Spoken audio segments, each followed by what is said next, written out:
Hello, magandang gabi po mga kapatid. Ito po ang inyong ate, ang inyong nanay, ang inyong tita, ang inyong auntie, Mami Nay, at si Aling Marie, ang inyo pong palaging kakampi. Okay mga kapatid, di umano ay binibenta na ni Hanilet ang kanilang bahay. Sa Davao City ang kanilang pugad ng kasamaan na tahanan ng mga Duterte ay binibenta na ni Hanilet. At sinabi nga po na pinapayuhan siya ng mga abogado na maglagay ng CCTV hanggang sa kwarto. Ganito ba katindi ang takot ng mga lahi ni Duterte? Akala ko matapang sila. Ito, pagbebentang ito ni Hanilet ay patunay lang na hindi na siya umaasa na makababalik pa si Rodrigo Duterte sa kanyang piling, sa kanyang buhay. Kung kaya't pati ang pugad ng kanilang pagmamahalan at naging pugad ng kasamaan ay ibinebenta na lamang. No? Ganito po talaga ang tao kapag natatakot sa sariling multo. Ganun po kasi yun no? Once na ikaw ay gumawa ng kalokohan at ikaw ay napaharap na ngayon, no? Sa matinding problema, no? Matatawag nating matinding problema yan kasi pumatay nagpapatay, naging leader ng patayan, no? At tila kay Rodrigo Duterte lahat talaga binunton ang lahat ng mga pangyayari pagdating sa patayan dito sa ating bansa. So, yan po ay nangangahulugan ng kawalang pag-asa na pati kanilang mga ari-arian ay binibenta na, no? Pero samot-sari pa rin ang mga kwento sa likod ng pagiging kriminal ni Duterte. Kriminal nating matatawag ito sapagkat kriminalidad ang kanyang kaso. Krimen. Gumawa siya ng krimen. At yan ay ang pagpatay ng mga Pilipino na walang hustisya, no? Bago pinagpapatay. Wala man tayong death penalty, wala mang firing squad, pero hinatulan ni Duterte na kahit sa kalye lang abutin, kahit sa harapan ng bahay, kahit sa palengke, kahit sa harap ng mga tao, no? Walang patawad si Duterte. Ipinapatay ang nakararami. Kung kaya't matatawag natin itong kriminal. Talaga namang siya naman talaga ang punot dulo nito dahil siya ang presidente. Talagang siya talaga, no? Ang may pakana nito. Dahil gusto niyang luminis ang pangalan niya at hindi siya mapag-isipan na siya gumagawa ng kawalang hiyaan, ginawa niya iyan. So, ang isa pa pong nakakatuwa na ating nababalitaan is yung nalalapit na ang warrant of arrest ni Bato de la Rosa, no?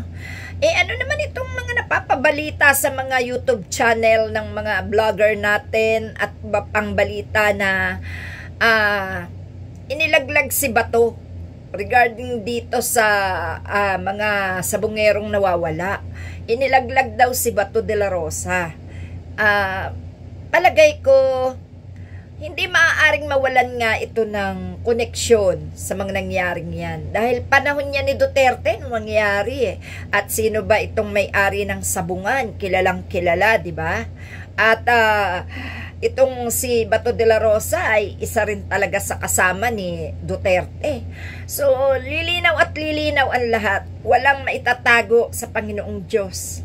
Gumawa ka ng mabuti, alam ng Diyos.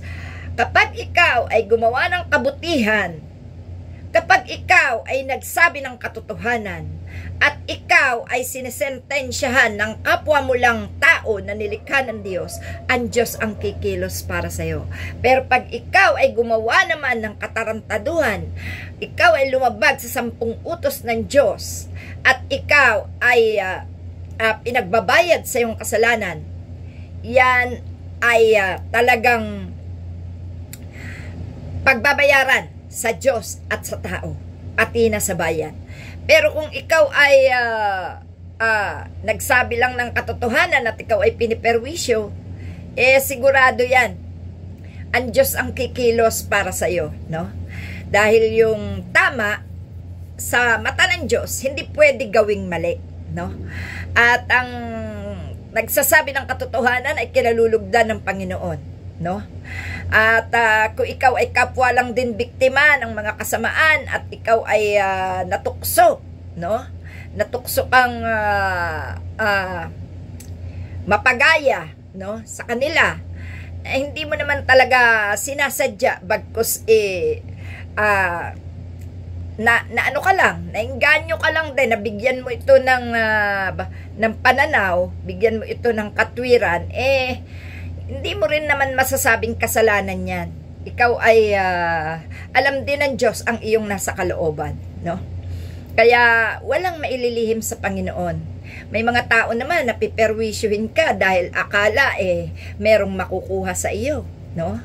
Pero kay Duterte, sigurado maraming makukuha kay Duterte. Pati dito kay Bato de la Rosa, malaki ang kanilang pinagkitaan, no? At pati na ang mga pumatay na inutusan, mga kumita rin yan. Sipin mo sa isang batang estudyante, ipinapatay, may bayad, no? Talagang tuwan-tuwa no, ng mga gumawa ng krimen na yan, na inutusan ng mga Duterte. Kasi talagang kumikita sila, pero walang ligtas sa Panginoon. Ang kabutihan na ginagawa mo ay alam ng Panginoon. Ang kasamaan na ginagawa mo ay alam din ng Panginoon. Kaya lahat yan, ang Panginoon ang gagalaw. Ang Panginoon ang kikilos.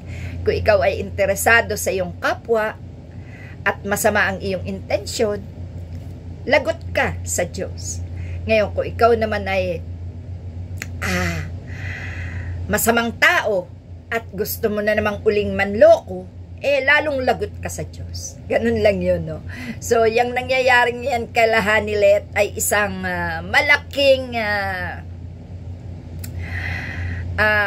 takot. Pati daw yung mga nakatira doon sa malapit sa bahay ni na Hanilet ay pinalayas na, no? Ganun katindi. Mga DDS yun mga Duterte supporters yun. So, ngayon marirealize ng mga DDS na hindi sila mahal ni Duterte. Bagkus, nagamit lang sila, no? Nakakaawa ang mga DDS na ito, na halos makipagpatayan, na halos isumpa-sumpa nila ang mga kababayan nila na aayaw kay Duterte. At sila man ay halos isumpa ng mga taong nasa matuwid, sapagkat sumasamba sila sa isang demonyo, hindi sa isang Panginoon na magliligtas sa kanila sa lahat ng pagkakataon. Maraming salamat mga kapatid. Yan lang muna po. Thank you.